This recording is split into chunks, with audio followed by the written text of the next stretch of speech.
say that definitively. I go. As opposed to asking the question. No, but say it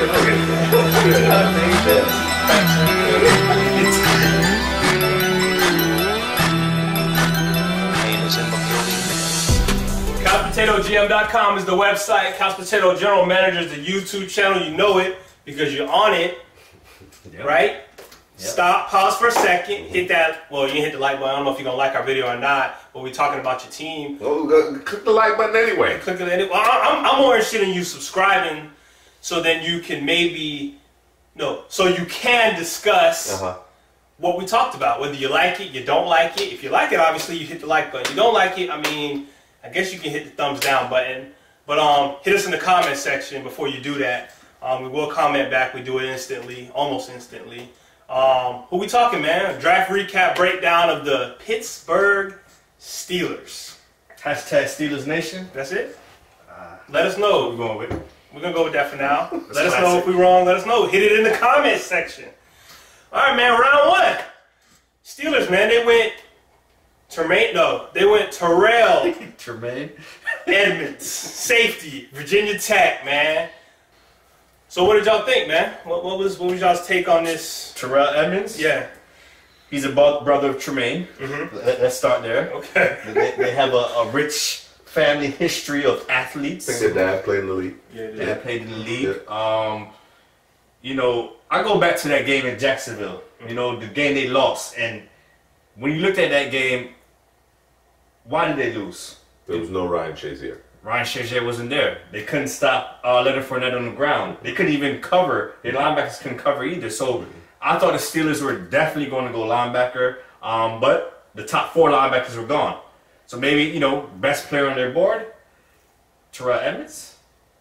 I thought he was a 3rd round pick. 2nd round pick at the earliest. I thought this was a reach also. But, you know, he kind of fits in need. He's kind of a Steeler. He's a Steeler type of player where he's, you know, athletically gifted. He can move around. He's fast. He comes up to hit. You know, he's a hard-nosed player. But the issue with Edmunds to me is, can he cover? You know, a lot of times I've seen it on tape. He's more towards the box. He lets passes get behind him, and he's not really a cover guy. So that's the issue with Edmunds. And where are they going to play Edmunds? Is he going to be? I suppose he's going to be close to the line of scrimmage. So is he a sub-package linebacker, strong safety type player? Maybe he has Sean Davis back there.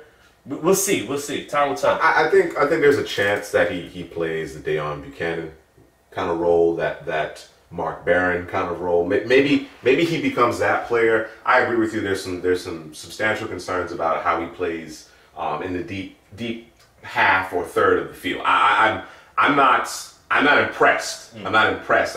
He as a last line of defense, you can't let guys get behind you that often. It's unacceptable. He is an incredible athlete. He's a very gifted athlete. And to your point, there are a lot of guys on that Steelers roster, particularly on the defense, that see ball, go run to the ball. Yeah. There are guys that can do that. The problem is that the Steelers have breakdowns in coverage and guys not in position, and that to me has more to do with preparation and technique. Yeah. You know, you can put some of that blame on the coaches. Yeah. You can certainly put some of it on the players. So is Edmunds the guy that's going to? And here's the thing about the whole Ryan Shazier situation, the unfortunate situation, is that Ryan Shazier is a leader. It's not only that he's such a gifted athlete and incredible defender. You know what I'm saying? That is a modern day linebacker, plays all 3 downs, but there's a certain level of leadership that he brought to the table that I'm not sure where that's coming from. I think the Steelers believe, and certainly at Virginia Tech, he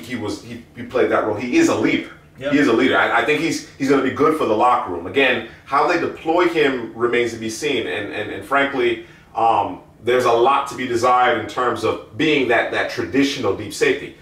Ultimately, they may not end up playing him in that role, so we'll see. I think the best position Steelers could put him in is maybe, like you said, that inside linebacker, the Deon Buchanan role. But the issue is he's 217 pounds. He needs to put on some weight, add some strength, and maybe he could play inside because team's going to run right at him. I think so. Again, Deon Buchanan isn't 240. You understand what I'm saying? And certainly he's had his share of injuries here recently. But when he was playing at his best and he was on the field, he was very effective.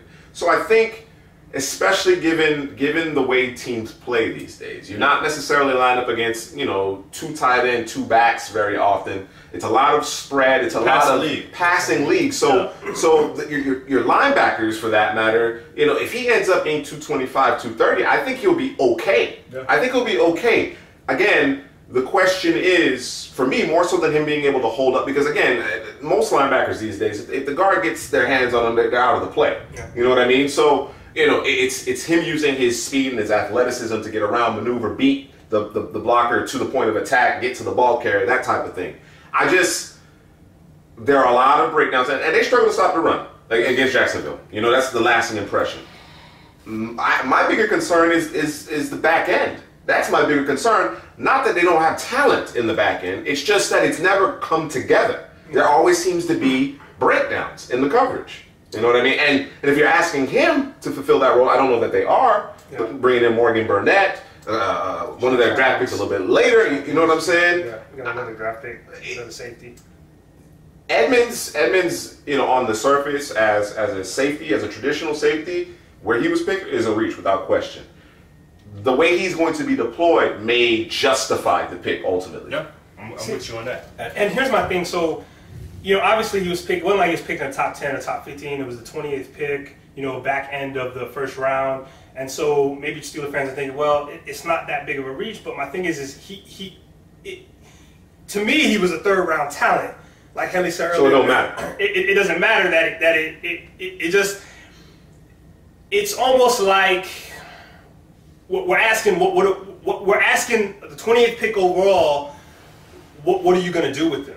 And when they first drafted him, I was like, safety. So let's play this game then. Okay. Recently, we had another safety who we weren't sure whether he would play offense or defense. Yeah. For a while there, in Jabril Peppers, there you go. and he was a 1st round pick. He was selected well before the 28th overall pick, and there's continued question marks. I think Edmunds is a good football player. I think he's a good football player. I don't think he's a particularly good safety when it comes to coverage. You want him around the line of scrimmage, and if you believe he can kind of fill out that frame just a little bit more, I think he could be a guy that could make a difference at the second level of the defense. I think it's gonna come down to coaching, because you brought up Jabril Peppers. They drafted the Browns drafted him and had him playing, you know, deep safety. Yeah, which is a mistake. No, they had him playing deep. Yeah, safety. He was like 30. It's a mistake. Yards off the ball. You watched Jabril Peppers at Michigan. Yeah. You knew he has to be in the box. Yes, but you know, here's the thing though with Jabril though. I think Jabril, because he was a jack of all trades, you weren't exactly sure. Okay, where do we stick him? It looked to be it was in the box, but he's not bad at playing back. We've addressed the situation and we understand and we've seen with our own eyes looking at the film. Terrell Edmunds is not good in coverage. Like, that's not his thing. See, the Jabril Peppers thing, I don't know if he was good in coverage either, because we didn't really see him. He didn't play his back as much as Edmunds played in college. You just said it though. You didn't know. Yeah. We know Edmunds isn't good. That's my thing. You know what I'm saying? So why draft him that high? Yeah. You know, unless they had intel, let us know in the comment section. Unless they had intel that he was going to be selected well before that, and that's the guy they wanted. I think you could. I think he was going to end up in the 2nd round. I thought he would end up the way he kind of that meteoric rise in the draft, the spark, his physical ability, the traits. And trade back. I'm not suggesting that they should have used that particular selection on Edmunds. I think they felt where they were in the 2nd round, they weren't going to get another shot at it. And that's fine. Trade back. I'm not debating that. I'm all for trading back, acquiring more picks, getting the right value. I do question the value. But ultimately, if he acquits himself well, and I'm of the mindset that it needs to be at the 2nd level of the defense. If he's put in a position to be successful and he acquits himself well, we're not going to care where he was selected. Ultimately, we're not. No. You know what I'm saying? So it really comes down to how he adapts and how they play. Because we talk about his coverage deep, yes. Against tight ends and backs out of the backfield, he's very good. You know, the intermediate area, he's very good. When it's in front of him, he's very effective. So. So with the Steelers' next 2 picks, they went Oklahoma State, and James Washington with the 2nd round pick, and Mason Rudolph with the 3rd round pick, wide receiver quarterback combo. Man, they went to McDonald's and got the combo. What you call it? Number 2, number 3, number 1? I don't know. Could be a number 2. Okay. James Washington is the Martavis Bryant replacement. Martavis Bryant was traded to the Raiders out there in the Bay. The Bay. But yeah, man, James Washington, he fits. I think this is an excellent pick for the Pittsburgh Steelers. He fits what they want to do, man. They want to run the ball with Le'Veon. They want to pepper Antonio Brown with targets, and they want to have a receiver hit you with the deep passes. And James Washington, he averaged 20.9 yards per catch. He's the big play threat. I know he played in the Big 12, the weak defenses, but this guy, he reminds me of Pierre Garçon. You know, he's strong across the middle, has strong hands, but he also can beat you deep. And I think it's the suddenness in his game, because he's not a blazer, he's not a 4.4 speed, but he gets behind his defenses, and he does it all the time. And he even did it at the Senior Bowl we saw. So, you know, I love the James Washington pick. Mason Rudolph. At first, I thought Mason Rudolph had no chance. I was like, Mason Rudolph, just because of the offense that he's in, it's just, you know, a lot of underthrows. What I seen, the little I seen him at first, I was like, man, this guy's not an NFL quarterback. But the more I watched him, I'm like, okay, I see him do, like you call him a rhythm quarterback. And he's a rhythm quarterback. And like I said, I would rather have taken Mason Rudolph in the 3rd round than Josh Allen in the 1st round. So I think the value there for Ben Roethlisberger's heir apparent, man, I thought it was a good value pick. Not Josh Dobbs, not Landry? I think this guy jumps in front of Dobbs and Landry immediately. I'm with you on Washington. You mentioned his suddenness, his ability to get behind the defensive back, despite not having the blazing track speed. I think his football speed is really excellent, and I think he obviously has proven the ability to stack defensive backs with that suddenness, with that acceleration. Whatever speed he gets to, he gets to it very quickly. And his long speed, his ability to stay at the top speed longer than the defensive back is what creates that separation. As far as Rudolph, I'm kind of with you on that. It's initially, okay, you don't like the system. You don't like how that translates. Big passing windows, a lot of deep throws, you know, very simplistic route concepts. But in this evolving league, this league that's changing, that has kind of scaled back what the quarterback has to do and what types of throws and reads they have to make. You guys mentioned Nick Foles. He kind of comes to mind. And it's not an unsimilar situation in terms of supporting cast. The question is coaching. I think that's going to be the question. You got to put Rudolph in a position to be successful. I think as far as supporting cast is concerned, the Steelers are as talented as any offense in the NFL.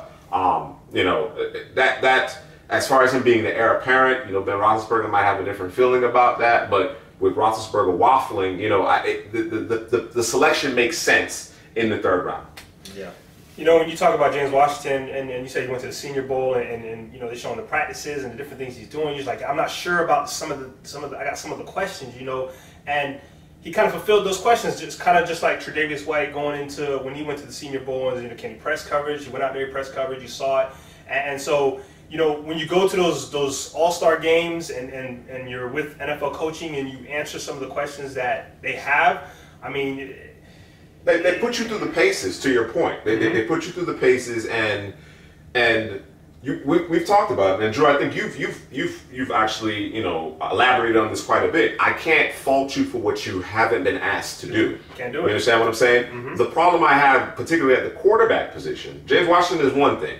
The quarterback position is that when I'm asking you to do something that you've never done before at the quarterback position, that's a hard thing to do. Tough. That's tough to do. So it's for Washington, it makes perfect sense. Like, okay, can you get in and out of those breaks and some of the more, you know, technically driven, as opposed to just running a 9 route or go route. You understand what I'm saying? Because that's typically what you saw: a post corner and a fly route. You know what I mean? And he's behind the defender, got a few steps on him, But he demonstrated that he can work the short to intermediate area as well. Yeah, he was nasty out there. Yeah. You know, and then you talk about Mason Rudolph, and you know, coming into the season, I was like, man, he got a nice deep ball. That thing is nice, right? You watch some highlights. And then it was game film, and then you know, somebody hit me up on Twitter, just they go watch this game, go watch that game, and I went back and I looked, and the ball hangs. James Washington's got to wait on the ball at times, and it watching him.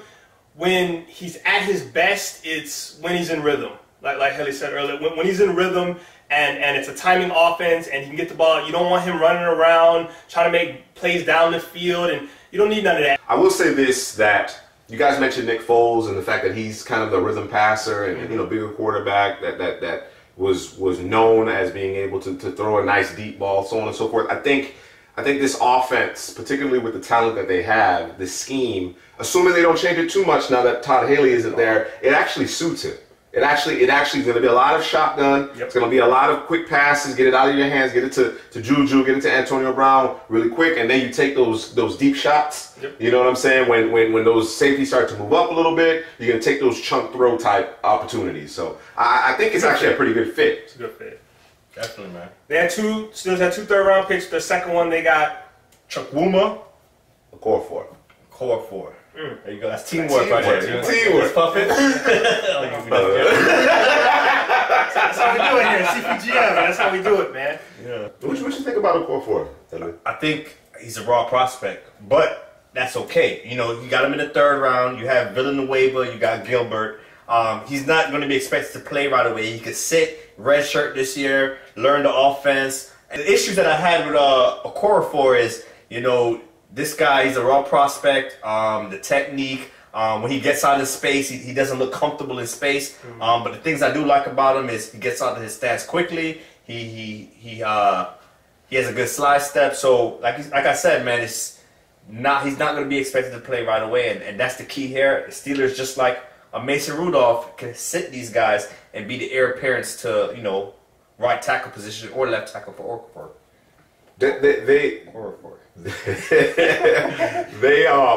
I think this was a good pick. I think this was a good pick. I think he has some untapped potential.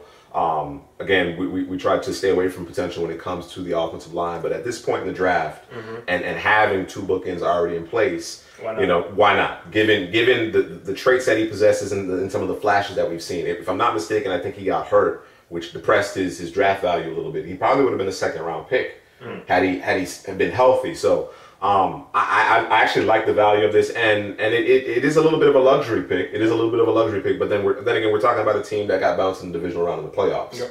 And it's along the offensive line. You're gonna be hard pressed for me to be like, no, that's a bad pick. They picked offensive lineman, unless he's not a good offensive lineman. I think this guy is a good one, and I think he has a chance to be really good.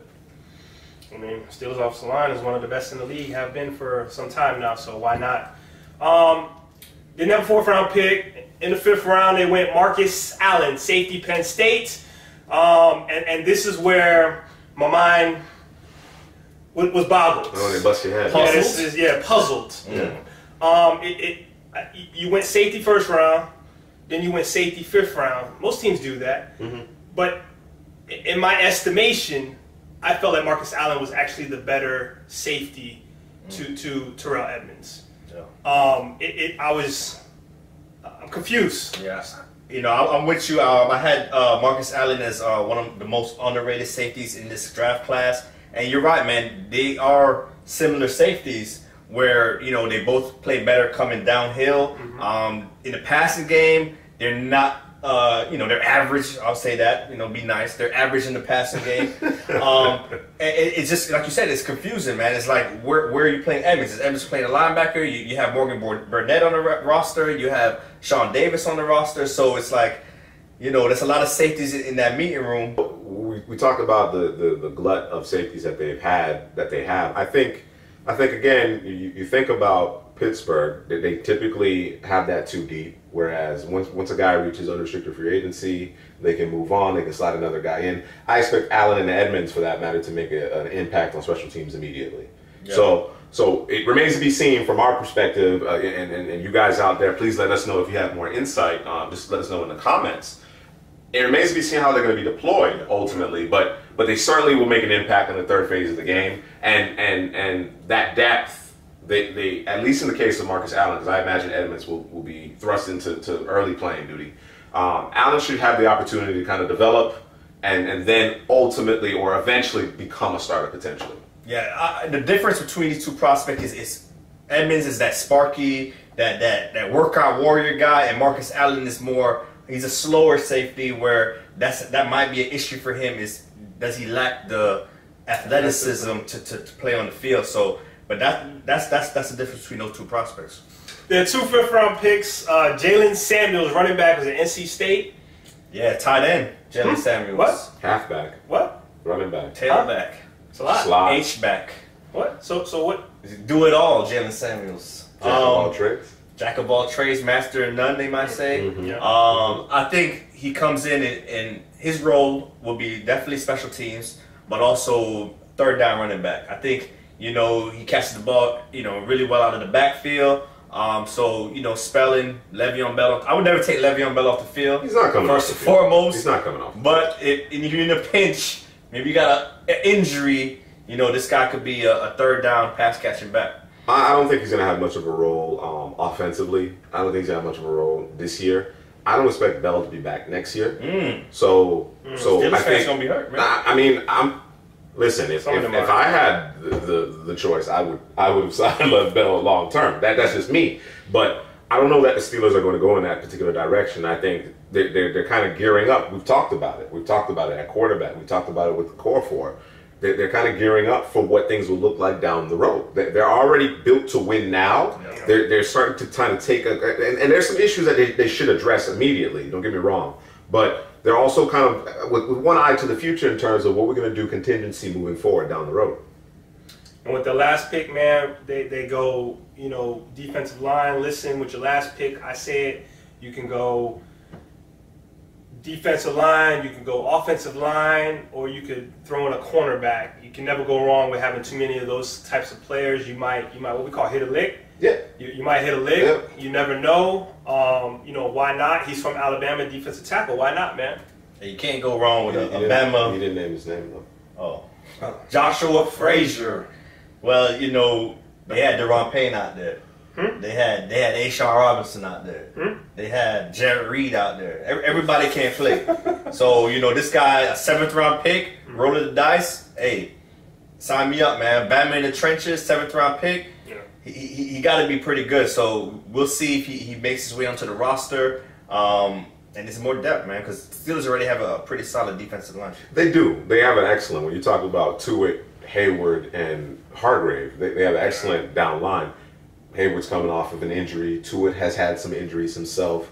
You need bodies. You need bodies. As excellent as those three are, you need bodies. So it makes a whole lot of sense. That's it, man. That's the draft breakdown recap of the Pittsburgh Steelers. Let us know how you feel about it. I really want to know about the Edmunds thing and the Allen thing. Let us know, you know, your opinion. You know, in sub packages, a nickel player, Allen playing the other safety. What's happening? Because you see some mystery right now. You know, comment, like, subscribe, and.